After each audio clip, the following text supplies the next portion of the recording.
નમસ્કાર, આપ જોઈ રહ્યા છો સ્પાર્ક ટુડે ન્યૂઝ. જેતપુર દેરડીધારમાં શ્વાનોનો ત્રાસ છે.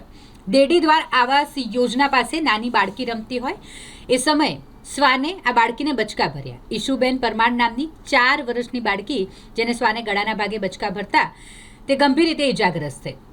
આ ઇજાગ્રસ્ત બાળકીને જેતપુર સરકારી હોસ્પિટલમાં સારવાર અર્થે ખસેડવામાં આવી. દેરડી આવાસ યોજનામાં શ્વાનોનો ત્રાસ દિવસે ને દિવસે વધી જતા આ શ્વાનોને પકડવામાં આવે તેવી માંગ સ્થાનિકોએ કરી છે. તમારું નામ? અરવિંદભાઈ લાલજીભાઈ પરમાર. શું બનાવ બના?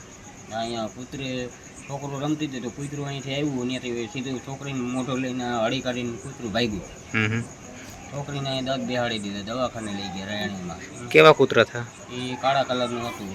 હડકાયેલો કૂતરા હતા કે સાદું? હડકાયેલું નહોતું, હડકાયેલ જેવું જ હતું. એટલે કાળા કલરનું હતું, વ્હાઈટ મોઢું હતું કૂતરા.